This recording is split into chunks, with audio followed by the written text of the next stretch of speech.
नमस्कार,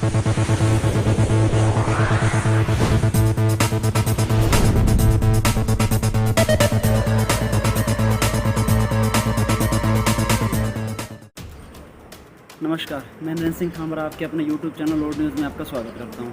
सबसे पहले तो आपको जन्माष्टमी की बहुत बहुत शुभकामनाएं पूरे YouTube ओल्ड न्यूज़ परिवार की तरफ से। तो मैं आज ये कहना चाह रहा था कि मैं आप जैसे ही कोई जन्माष्टमी आती है, रक्षाबंधन आता है, रक्षाबंधन जैसे आया तो लोग पोस्ट करने लग जाते हैं कि भाई मैं तो अपनी कलाई छुपा कर रखता हूँ रात को, ये कोई लड़की आके मुझे राखी ना बांध दे, और ऐसे ऐसे काफ़ी बुरे बुरे कमेंट्स आते हैं जो नहीं करना चाहिए। और आज जो जन्माष्टमी का पर्व है, इस पे भी काफ़ी समय पहले से ही कमेंट आने लग गए थे कि बहुत बड़ा छलिया, बहुत बड़ा गुंडा और बहुत बड़ा आशिक, उसका बर्थडे आने वाला है।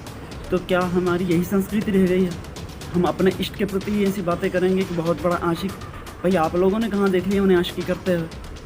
जिस युग पुरुष के प्रति पूरी दुनिया समर्पित है, आज विदेश से लोग आ रहे हैं और उनके चरणों में समर्पित हो रहे हैं। हम ही ऐसी बातें कर रहे हैं कि एक आशिक, एक छलिया, एक ग्वाला, एक ये वो, क्या यही संस्कार रह गए हैं हमारे? हम जो उन्होंने श्री रुक्मिणी जी से विवाह किया था, क्योंकि पता नहीं उनकी श्री रुक्मिणी जी से, हम जहाँ भी जाते हैं श्री कृष्ण के मंदिर राधा जी के साथ होते हैं, राधे कृष्णा हो रहा है।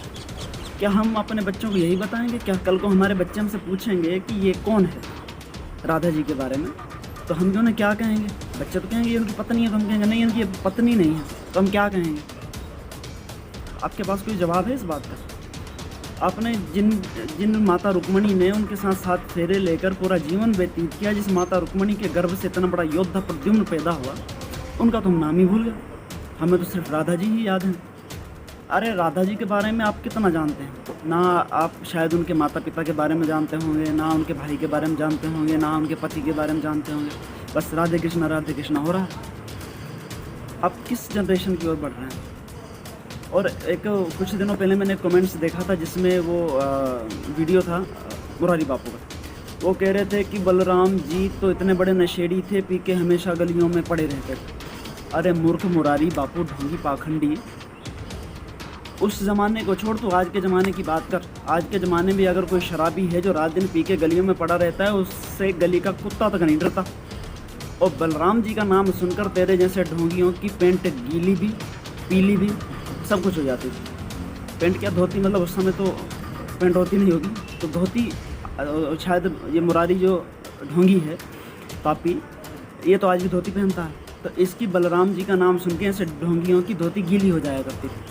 उन महापुरुष के बारे में ये कह रहे हैं कि वो रात दिन पी के गलियों में पड़ा रहता था। जब तक हम ऐसे कथावाचकों का विरोध नहीं करेंगे, हम इनकी कथाओं में जाना बंद नहीं करेंगे, हम इनके जिस चैनल पर इनका प्रसारण हो रहा है उनको नहीं देखेंगे, उनकी TRP ख़त्म नहीं होगी, तब तक ये ढोंगी आगे हमें बरगलाते रहेंगे। यही जो मुरारी बापू है, आपको क्या, मैं इसे पापी कहता हूँ, मुरारी पापी, इसकी लड़की जो थी क्या है, इसके साथ एक तबलची था, मुस्लिम लड़का था। इसकी लड़की का इश्क उसके साथ हो गया, तो उसने उस मुस्लिम से शादी कर ली। अब जब मुस्लिम के साथ शादी की तो वो एजेंडा घुस गया उसमें। अब ये अपने मंच पर बैठकर मौला मौला मौला मौला अली मौला करता रहता है। अरे मूर्ख, तू अली मौला करने वाला, तू बलराम जी के बारे में क्या जाने? तू श्री कृष्ण जी के बारे में क्या जाने? तो ऐसे हम अपने, खैर पुरुष तो आजकल बहुत कम हैं, हमारी माताएं बहनें जहाँ भी कथा होती हैं, पंडालों में भीड़ बन के पहुँच जाती हैं। जब तक आप ऐसे पाखंडियों का साथ नहीं छोड़ेंगे, जब तक आप इनकी कथाओं में जाना बंद नहीं करेंगे, आप इनकी कथाओं में जाते हैं, करोड़ों रुपये चढ़ावा चढ़ाते हैं, इनकी गाड़ी तो वहाँ से चल रही है, करोड़पति हैं, आज लाखों रुपये की गाड़ियों घूम रहे हैं, और हम जो दाम देने वाले थे, हमारे पास आज एक जोड़ी बेल की भी नहीं है। तो इनके यहाँ जाना बंद करें। और सभी भाइयों से मेरा निवेदन है, श्री कृष्ण के प्रति, एक युग पुरुष के प्रति, हमारे आदर्श के प्रति ऐसी बात ना करें कि वो आशिक है, छलिया है, कपटी है, माखन चोर है, गोपियों के वस्त्र उठाने वाला है।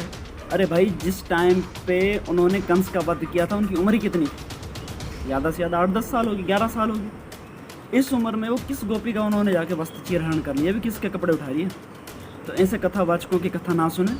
आप वेदऋषि.com पे जाइए, वहाँ पे आपको शुद्ध ग्रंथ मिलेंगे, महाभारत भी मिलेगी। आप तो ये कहते हैं श्री कृष्ण जी की 3 पत्नियां थी, 108 पत्नियां थी और 16,000 पता नहीं कहाँ से आई थी। श्री कृष्ण जी का पूरा कॉन्सेप्ट महाभारत में है और महाभारत के आप किसी भी चैप्टर से मुझे ढूंढ के दिखा दें कि उनकी 3 या 4 या 16,000 पत्नियां थी। सिर्फ रुक्मिणी जी के बारे में ही उनका वहाँ पे चर्चा की गई है महाभारत में। तो ये कहाँ से कथा पढ़ के आते हैं, कौन से ग्रंथ से पढ़ के आते हैं? ऐसे मिलावटी ग्रंथों से बचें। वेदऋषि.com से अपना ग्रंथ खरीदें, अपने वेद खरीदें, अपने उपनिषद खरीदें, मनुस्मृति खरीदें और वो खुद पढ़ें।